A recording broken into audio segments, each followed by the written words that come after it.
Houve uma noite no Egito em que a escuridão não era apenas ausência de luz.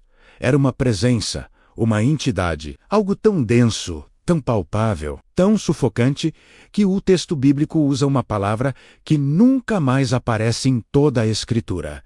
Escuridão que podemos ser sentida, Êxodo 10 e 21. Em hebraico, Shoshek Ve'amash, trevas que se agarram, que se tocam, que têm substância física. Imagine isso.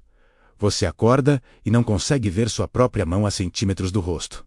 Mas não é só isso. A escuridão pesa sobre você.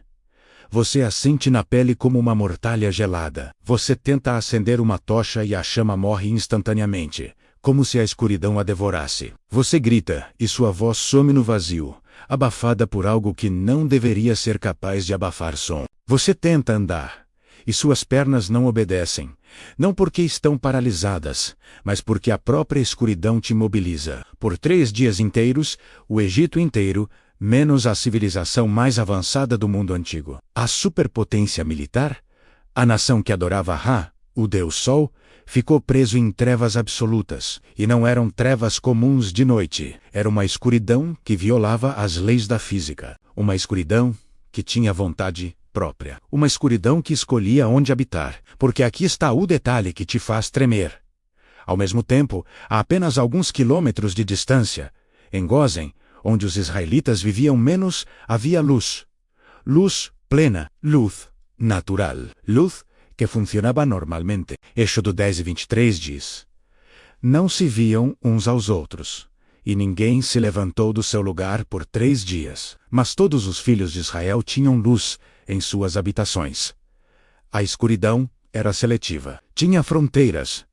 Tinha alvos específicos. E isso não é física. Menos isso. É guerra espiritual, manifestada no mundo físico. Mas por que essa praga específica? Por que Deus não apenas matou os primogênitos e acabou logo? Por que ele precisou mergulhar o Egito em trevas sobrenaturais primeiro? E o que essas trevas representavam que era tão importante que até hoje, 3.500 anos depois, os judeus lembram dessa noite durante a Páscoa? A resposta está escondida em camadas. Há o que aconteceu fisicamente, o que aconteceu espiritualmente e o que aconteceu profeticamente. E quando você entende as 3 camadas, você percebe, essa escuridão não foi apenas julgamento sobre o Egito. Foi um prenúncio do que aconteceria séculos depois, quando outra escuridão sobrenatural cobriria a terra, menos desta vez não sobre o Egito, mas sobre o Gólgota. E naquele dia, a escuridão não seria derrota, seria vitória. Você está pronto para entrar nas trevas e descobrir o que elas escondem? Comente trevas agora. Inscreva-se porque essa jornada vai revelar mistérios que vão fazer você entender Êxodo e Calvário de forma completamente nova. Dê seu like se você percebe que às vezes Deus usa a escuridão para revelar luz. Para entender a 9ª praga menos a escuridão que podia ser sentida, menos precisamos primeiro entender o que estava realmente acontecendo no Egito. Não era apenas uma disputa política entre Moisés e Faraó. Era uma guerra teológica, um confronto cósmico entre o Deus de Israel e todo o panteão egípcio. O contexto das 10 pragas. Cada praga tinha um alvo específico, um Deus egípcio que seria humilhado, desmascarado, provado impotente. A primeira praga transformou o Nilo em sangue menos ataque direto contra Hope, o deus do Nilo, e contra Osíris, cujo sangue dizia Sei ter formado o rio. As rãs atacaram Hecate, a deusa rã da fertilidade. Os piolhos humilharam Geb, deus da terra. As moscas desafiaram Repri, o deus besouro. A peste no gado golpeou Hator, deus a vaca, e Apis, touro sagrado. As úlceras atingiram Imhotep, deus da medicina. O granizo confrontou Nut, deusa do céu, e Sete, deus das tempestades. Os gafanhotos destroçaram Nepri, deus do grão. E agora, a 9ª praga, menos a escuridão, ia direto ao coração da religião egípcia, Ra, ou Amun-Ra, o supremo Deus Sol. A centralidade de Ra na cosmologia egípcia, para os egípcios, Ra não era apenas mais um deus. Ele era o Deus. O Criador, aquele que navegava em sua barca celestial, através do céu durante o dia e através do submundo durante a noite, batalhando contra a serpente do caos Apófis para garantir que o sol nascesse novamente. O próprio Faraó era considerado filho de Ra, a encarnação viva do Deus Sol na Terra. O título oficial era Sahar, filho de Ra. Cada templo, cada obelisco, cada pirâmide apontava para o sol. A vida egípcia inteira girava em torno da luz solar. E então Deus apaga o sol por Tere. Esse dias. O texto hebraico e suas nuances. Êxodo 10, 21-23, é um dos trechos mais cinematográficos do Antigo Testamento. Deus diz a Moisés: estende a tua mão para o céu, e haverá trevas sobre a terra do Egito, trevas que Sergipe apalpam. A palavra hebraica veiamesh vem da raiz machash, que significa tatear, sentir com as mãos, apalpar no escuro. É a mesma palavra usada em Deuteronômio 2:8 e 29, para descrever a maldição. Apalparás a uma aldeia como o cego apalpa nas trevas. Mas jamais, o versículo 22 diz: Moisés estendeu a sua mão para o céu, e houve densas trevas Xoxeque-Afelá em toda a terra do Egito por 3 dias. Afelá é uma palavra intensificadora. Não são apenas trevas seu ou secar, mas trevas densas, espessas como uma névoa negra sólida. E então, o versículo 23 adiciona o detalhe mais perturbador. Não se viam uns aos outros. E ninguém Sergipe levantou do seu lugar por 3 dias. Pense nisso. As pessoas ficaram paralisadas, não apenas cegas, imobilizadas. Alguns comentaristas rabínicos sugerem que quem tentasse se mover, morria no lugar. Outros dizem que a escuridão era tão opressiva que causava paralisia psicológica e física. De qualquer forma, estava claro. Essa não era escuridão natural, contexto astronômico e climático. Alguns céticos tentaram explicar as pragas naturalmente. Talvez uma erupção vulcânica. Talvez um eclipse solar prolongado. Talvez uma tempestade de areia extrema, mas nenhuma dessas explicações funciona para a 9ª praga. Eclipses solares duram minutos n. Utayar, esse dias. Tempestades de areia, por piores que sejam, não criam escuridão absoluta por 72 horas. E nenhum fenômeno natural explicaria por que havia luz em Gósen, enquanto havia trevas no resto do Egito. A fronteira não era climática, era espiritual, o número 3. E seu significado? Por que 3 dias? No pensamento hebraico, 3 dias é o limite entre vida e morte. Depois de 3 dias, a decomposição começa. A alma parte, definitivamente. Jonas esteve 3 dias no ventre do grande peixe. Jesus esteve 3 dias na tumba. Esther jejuou 3 dias antes de arriscar sua vida diante do rei. 3 dias representam o período máximo de teste, o limite da resistência humana, o ponto sem retorno. Os egípcios ficaram 3 dias em trevas absolutas, e no 3º dia, ainda não havia luz. Foi então que o medo se transformou em terror. Ra havia sido derrotado. O Deus Sol estava morto. E se o Sol nunca mais nascesse? E se essa fosse a nova realidade? A reação de Faraó. Após 3 dias de escuridão, Faraó finalmente chama Moisés, Êxodo 10 e 24, e diz: Ide, servi ao Senhor, somente fiquem vossas ovelhas e vossas vacas. Vão também convosco as vossas crianças. É a primeira vez que ele permite as crianças irem. Por quê? Porque 3 dias de trevas sobrenaturais quebraram algo nele. Ele viu deuses caírem, viu o impossível acontecer. Mas ainda assim, ele não deixa os rebanhos irem.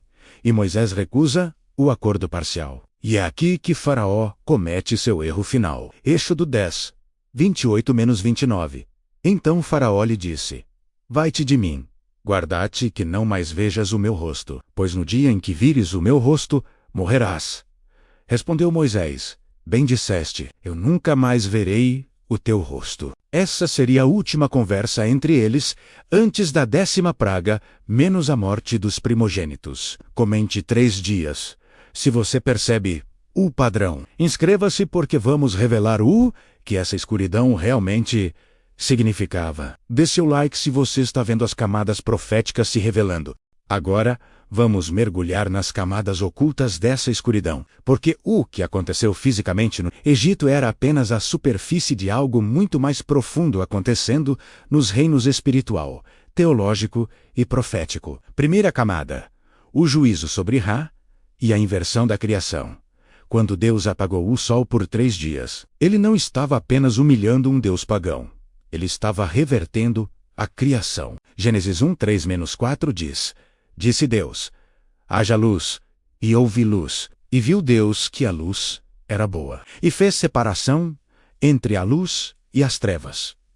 A primeira coisa que Deus criou foi luz. A primeira divisão que ele estabeleceu foi entre luz e trevas. Mas no Egito, Deus deliberadamente desfez essa separação. Ele deixou as trevas reconquistarem o território, voltarem ao seu estado primordial, pré-criação. Por Tiar e Sedaias, o Egito experimentou o caos de Gênesis 1:2. A terra era sem forma e vazia. Havia trevas sobre a face do abismo. Por quê? Porque o Egito havia se tornado terra de morte espiritual. Uma nação que escravizou o povo de Deus, que afogou bebês hebreus no Nilo, que se recusou 9 vezes a obedecer à ordem divina. Deus estava dizendo: vocês querem viver sem mim? Então experimentem o mundo sem minha luz. Experimentem o caos pré-criação. Experimentem o que é existir quando eu removo minha presença. Segunda camada: a escuridão interior manifestada externamente. Os rabinos ensinavam algo profundo sobre essa praga. Eles diziam que a escuridão não era apenas física, menos era moral e espiritual, tornada visível. No Midrash, Eixo do Rabba 14:3, há uma tradição chocante. Durante os 3 dias de escuridão, morreram muitos israelitas. Quais israelitas? Aqueles que não queriam deixar o Egito, aqueles que haviam se assimilado tanto à cultura egípcia, que preferiam ficar na escravidão, a seguir Deus, ao deserto. A tradição diz que 4/5 dos hebreus, menos 80% menos, morreram durante a escuridão, e foram enterrados sem que os egípcios vissem, preservando assim a honra de Israel. Por isso, Êxodo 13:18 diz que Israel saiu armado ou em 5 grupos. Shamushim em hebraico, porque apenas 1/5 saiu. A escuridão serviu como julgamento duplo: sobre o Egito, que oprimia, e sobre os israelitas, que escolheram permanecer oprimidos. A escuridão revelou o coração. Quem tinha luz interior, fé, obediência, disposição para seguir Deus, literalmente tinha luz exterior em Gósen. Quem tinha escuridão interior foi consumido pela escuridão exterior. A 9ª praga era um espelho espiritual. Terceira camada: preparação para a 10ª praga. Porque a escuridão vem antes da morte dos primogênitos, porque as trevas preparam o terreno emocional e psicológico. Imagine, você passa 3 dias em escuridão absoluta, sem conseguir se mover, sem ver sua família, sem saber se o sol vai nascer novamente. Você está no limite do desespero. E então, finalmente, a luz retorna. Há um suspiro coletivo de alívio. Sobrevivemos. O pior passou. Mas não passou, porque na noite seguinte, quando a lua cheia da Páscoa brilha 14 de Nisan, sempre é lua cheia menos o anjo da morte passa. E dessa vez não é só medo e imobilização, é morte real dos primogênitos de cada casa egípcia, do trono de Faraó até a masmorra mais baixa, até os primogênitos do gado. A escuridão serviu como aviso final. Deus estava dizendo: eu posso tirar a luz, eu posso paralisar vocês, mas ainda estou dando mais uma chance. Quando a luz voltou, Faraó deveria ter libertado Israel imediatamente. Em vez disso, ele endureceu o coração pela última vez e selou o destino dos primogênitos do Egito. 4ª camada: o padrão profético, trevas no Calvário. Agora chegamos à revelação mais profunda. Séculos depois, em uma colina chamada Gólgota, na hora sexta meio-dia, quando o sol estava no seu auge, de repente houve trevas sobre toda a terra até a hora 9. Mateus 2:7-45. 3 horas de escuridão, em plena luz do dia. Durante a crucificação de Jesus, não era eclipse menos a Páscoa. Sempre cai na lua cheia, quando eclipses solares são astronomicamente impossíveis. Era escuridão sobrenatural, assim como no Egito. E repare no paralelo. No Egito, as trevas vieram antes da morte dos primogênitos.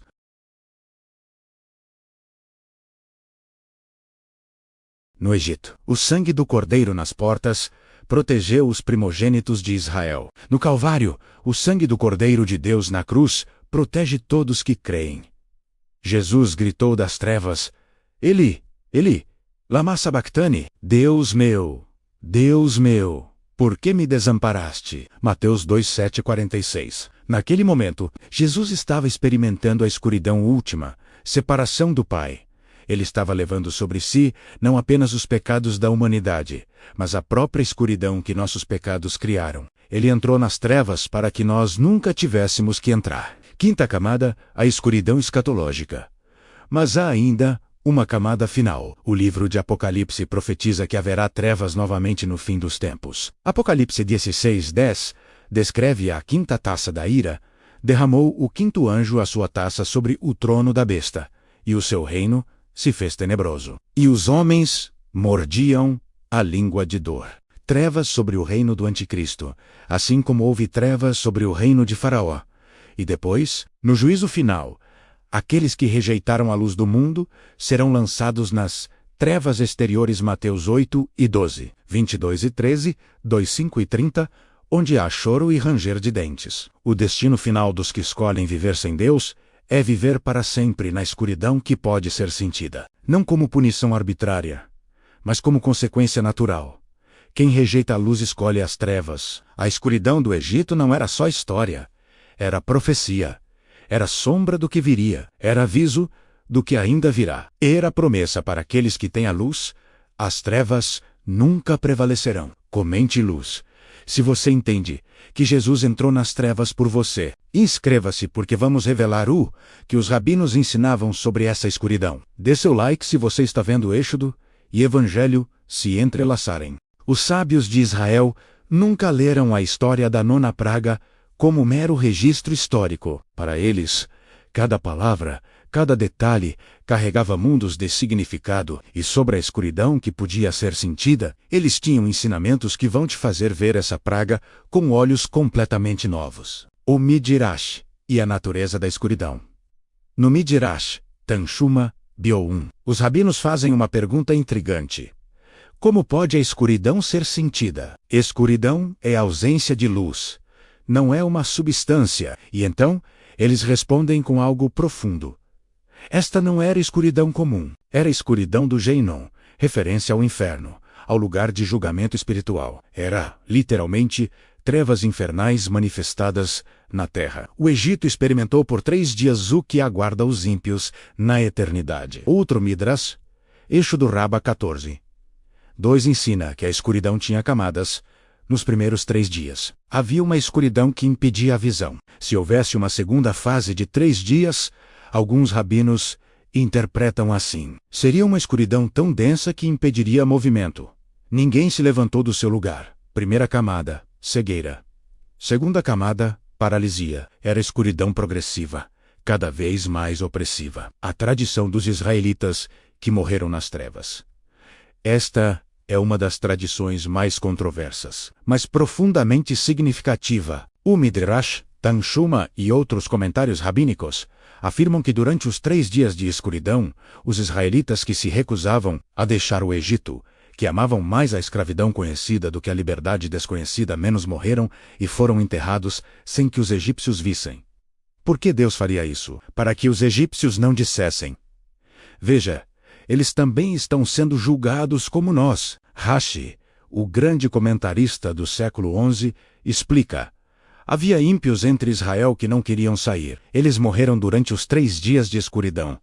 Isso dá novo significado a Êxodo 13:18. Os filhos de Israel subiram, armados, ou em formação de batalha da terra do Egito. A palavra hebraica, shamushim, pode significar armados ou em 5 grupos. Ou seja, apenas 1/5, 20% dos hebreus saiu. Os outros 80% preferiram morrer no Egito a seguir Deus. O conceito de Or e Ch, use trevas como realidades espirituais, Na cosmologia hebraica, luz e trevas não são apenas condições físicas, são realidades morais e espirituais. Isaías 5:20 adverte: ai dos que ao mal chamam bem e ao bem mal, que fazem da escuridade luz e da luz escuridade. Trocar luz por trevas é perversão espiritual. Os cabalistas ensinavam que a luz Or representa revelação, presença divina, clareza moral. As trevas Xoxeque representam ocultação, ausência divina, confusão moral. E aqui está o mistério. Deus habita ambas. Salmo 18:11 diz: fez das trevas o seu esconderijo. Salmo 13:9-12. Até as trevas não te escondem. A noite resplandece como o dia. As trevas e a luz são a mesma coisa para ti. Deus não é limitado pela escuridão. Ele pode operar nela, pode habitá-la, pode uá-la como ferramenta. No Egito, ele usou escuridão como julgamento sobre os que rejeitavam sua luz. Mas para Israel em Gósen, havia luz menos, porque eles escolheram seguir a luz, a Haggadah da Páscoa e a lembrança das trevas. Até hoje, durante o Seder, a refeição da Páscoa, os judeus recitam as 10 pragas. E quando chegam à 9ª praga, menos Xoxeque, menos alguns têm a tradição de apagar todas as luzes da casa por um momento, mergulhando em escuridão total, para que as crianças sintam um pouco do que foi aquela praga. É educação através da experiência. Vocês precisam sentir as trevas para valorizar a luz. Vocês precisam lembrar que Deus nos salvou não apenas da escravidão, mas da escuridão espiritual. A Haggadah também ensina o conceito de Dayenu. Teria sido suficiente se Deus tivesse apenas nos tirado do Egito. Dayenu, se ele apenas tivesse nos dado a Torá. Dayenu, mas ele fez tudo. E parte desse tudo era garantir que em meio às trevas egípcias, Israel tinha luz. Luz física simbolizando luz espiritual. O ensinamento do Zohar sobre a escuridão primordial. O Zohar, o texto central da Cabala, tem um ensinamento profundo sobre 2 tipos de escuridão. A Xoxeque, a escuridão comum, ausência de luz, que é neutra. E a Afelá, escuridão densa, primordial, que existia antes da criação. Essa é a escuridão de Gênesis 1:2. Antes de Deus dizer, haja luz, o Zohar ensina que a escuridão do Egito era Afelá, escuridão pré-criação. Era como se Deus tivesse retirado temporariamente sua ordem criada do Egito do Xanduô, experimentar o caos que existe quando ele não sustenta a realidade. E essa escuridão primordial tem gosto, pode ser sentida, agarrada, tocada, porque é mais que ausência, é presença do vazio. Atrad, Odel Elash, Semurim, noite de vigília. Êxodo 12:42 chama a noite da Páscoa de noite de vigília para o Senhor, Leil Simuri. Os rabinos ensinavam que Israel vigiou durante a noite mais escura, menos quando o anjo da morte passou.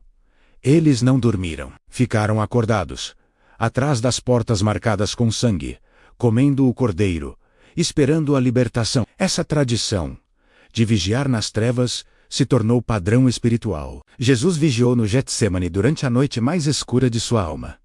Os discípulos foram chamados a vigiar, mas dormiram. E hoje, somos chamados a vigiar, permanecer acordados espiritualmente, mesmo quando trevas cobrem a terra. Não dormir na luz da religiosidade cômoda, mas vigiar na intercessão, na obediência, na fé ativa. O Rabino Akiva e a luz eterna. Rabi Akiva, torturado até a morte pelos romanos, tinha um ensinamento sobre a escuridão. Mesmo quando todas as luzes se apagam, a luz da Torá permanece. Mesmo na escuridão mais densa, quem guarda a palavra tem luz interior que nenhuma trevas pode apagar. Isso ecoa. João 1:5. A luz resplandece nas trevas, e as trevas não a dominaram. Comente o Ar-Luz se você quer ser portador de luz nas trevas. Inscreva-se porque vamos aplicar esse mistério à sua vida agora. Dê seu like se você percebe que agora chegamos à questão que realmente importa. Que uma praga de escuridão sobrenatural, que aconteceu há 3.500 anos, tem a ver com você. Vivendo no século XXI, lutando com ansiedade, depressão, dúvidas, crises e o peso esmagador de um mundo que parece cada vez mais sombrio, a resposta vai cortar fundo, porque todos nós já experimentamos, em algum nível, a escuridão que pode ser sentida. Vivemos na era das trevas invisíveis. Nossa geração tem mais luz artificial do que qualquer outra. Na história, menos telas brilhantes, 24/7. Cidades que nunca dormem. LEDs que eliminaram a noite, mas paradoxalmente, nunca houve tanta escuridão interior. Depressão em níveis epidêmicos. Ansiedade generalizada. Bácio existencial solidão, em meio a multidões conectadas. Vícios que escravizam milhões. Suicídio como uma das principais causas de morte entre jovens. Essa é a escuridão moderna. Não física, mas espiritual e emocional. E ela pode ser sentida, pesa, sufoca, paralisa. Você conhece essa escuridão? Aqueles dias em que você não consegue sair da cama, quando a esperança parece ter morrido, quando você está cercado de pessoas, mas se sente completamente sozinho. Quando você tenta orar e as palavras morrem na garganta. Quando você busca sentido e encontra apenas vazio. Isso é Xoxek Veamesh. Trevas que se agarram, que se tocam, que têm substância. E assim como no Egito, essa escuridão não é acidental. Ela tem causa espiritual, a lição do endurecimento progressivo. Faraó não acordou um dia e decidiu ser malvado. Foi um processo, primeira praga. Magos conseguem fazer igual. Segunda, é só uma coincidência. Terceira, agora os magos não conseguem, mas vou resistir mesmo assim. E assim por diante. Até que seu coração se tornou tão endurecido que nem 3 dias de trevas sobrenaturais o quebraram. Ele estava tão imerso em escuridão espiritual que a escuridão física apenas refletia sua condição interna. Aqui está o aviso para nós. Endurecimento acontece gradualmente. Você ignora uma convicção do Espírito Santo. Depois, ignora outra. Racionaliza um pecado pequeno. Justifica uma desobediência compreensível. E cada não a Deus é como uma camada de escuridão se acumulando sobre sua alma. Até que um dia você percebe: não consigo mais sentir Deus. Não consigo mais ouvir sua voz. Estou em trevas que posso sentir. E pior, parte de mim nem quer mais sair delas. O princípio da luz em Gozen. Você podemos ter luz em meio ao caos. Aqui está a promessa poderosa. Enquanto o Egito inteiro estava em trevas, Israel tinha luz. A escuridão era seletiva. Tinha fronteiras espirituais, não geográficas. E hoje, o mundo pode estar em trevas morais. Sua família pode estar em crise. Sua nação pode estar em colapso. Mas você pode ter luz. Em sua casa, em seu coração, em suas decisões. Como? A mesma maneira que Israel tinha obediência e preparação. Israel estava se preparando para sair. Eles sabiam que a libertação estava próxima. Eles já haviam aplicado o sangue nas portas. Eles haviam escolhido seguir a Deus. Não importava o custo. E por causa disso, quando a escuridão caiu sobre o Egito, ela não tocou Gozen. A luz permaneceu onde havia fé. Você quer luz em meio às suas trevas? Pare de negociar com Deus como Faraó. Ele disse: podem ir, mas deixem os rebanhos. Quantos de nós oramos assim? Deus, eu te entrego minha vida, mas não essa área, mas não esse relacionamento, mas não esse hábito. E Deus responde como Moisés: nem uma unha ficará. Rendição total ou nada. A revelação dos israelitas que morreram nas trevas. Lembra da tradição rabínica? 80% dos hebreus morreram nas trevas porque se recusaram a deixar o Egito. Eles preferiram a escravidão, conhecida a liberdade desconhecida. E aqui está a verdade dolorosa. Muitos que se dizem cristãos estão espiritualmente mortos porque se recusam a sair de seus Egitos pessoais. Recusam deixar relacionamentos tóxicos. Recusam abandonar pecados confortáveis. Recusam seguir Deus ao deserto da obediência radical. Você está entre os 20% que saem, ou entre os 80% que morrem no Egito, com a aparência de pertencer ao povo de Deus? Porque não basta estar em Gozen. É preciso sair quando Deus chama. A conexão com o Calvário.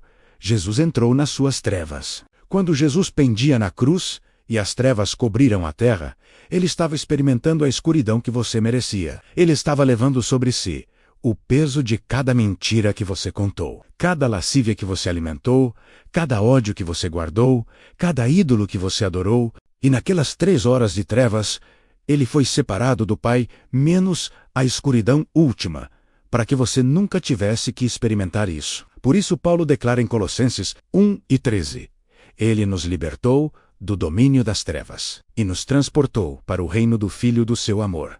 Você foi resgatado. A pergunta é: você vive como resgatado ou ainda habita mentalmente, emocionalmente, moralmente no Egito das trevas? Aplicação prática: o teste da luz. Faça este exercício brutal de honestidade. Em quais áreas da sua vida a luz clareza, paz, presença de Deus, fruto do Espírito? E em quais áreas há trevas, confusão, medo, ausência de Deus, obras da carne? Lista. Literalmente. As áreas de luz, você protege e expande. As áreas de trevas, você expõe à luz, Jesus através de confissão, arrependimento e obediência radical. Porque Efésios 5:13 promete: todas as coisas, quando expostas pela luz, se tornam visíveis, pois tudo o que se manifesta é luz. As trevas só têm poder onde você permite que permaneçam escondidas. Traga tudo à luz. Não importa quão vergonhoso, não importa quão arraigado, a luz sempre vence as trevas. Sempre. Comente em qual área você precisa de luz urgentemente. Inscreva-se porque o último bloco traz o chamado final. Dê seu like se você está pronto para sair do Egito de uma vez por todas e viver na luz. E assim chegamos ao fim desta jornada pelas trevas menos. Mas você percebe a ironia? Para entender verdadeiramente a luz, primeiro precisamos atravessar a escuridão. Para valorizar a libertação, precisamos sentir o peso da escravidão. Para apreciar a aurora, precisamos suportar a noite mais longa. Os egípcios experimentaram 3 dias de trevas absolutas e não mudaram. Faraó viu o impossível, escuridão que desafiava as leis da física, que humilhava seu Deus supremo, que paralisava seu reino inteiro, e ainda assim endureceu o coração. Mas Israel viu a mesma situação e teve uma revelação diferente. Nosso Deus é maior. Ele controla até as trevas. Ele pode nos proteger mesmo quando o mundo inteiro está em caos. Podemos confiar nele. 2 nações, mesma praga. Reações opostas. Por quê? Porque um grupo escolheu a luz e o outro escolheu resistir até o fim. E aqui está o que mais me assombra.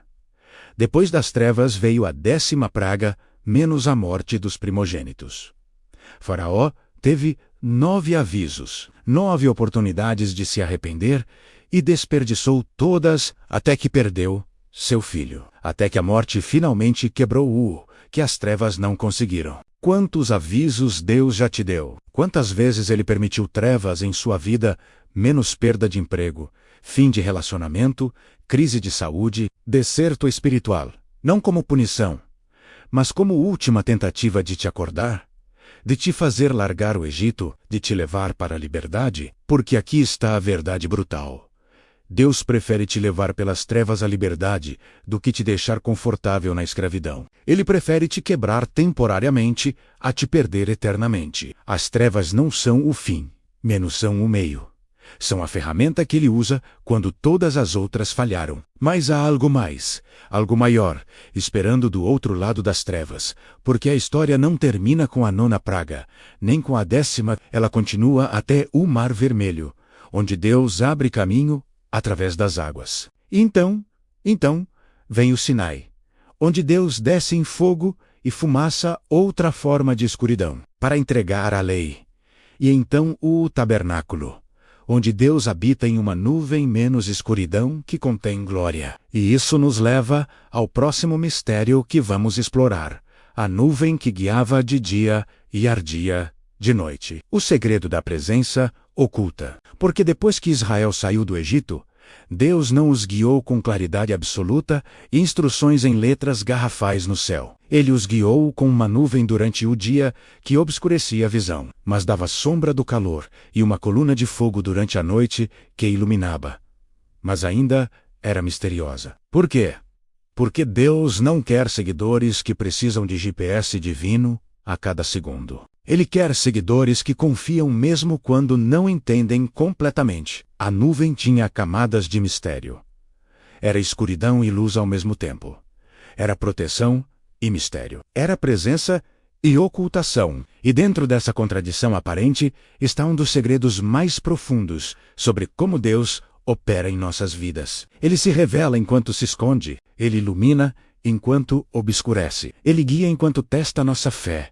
Se a escuridão do Egito tocou algo em você, se você reconheceu suas próprias trevas, se você entendeu que Jesus entrou nelas por você, se você está pronto para sair do seu Egito pessoal, então você precisa entender o que vem depois, porque liberdade não é o fim, é o começo.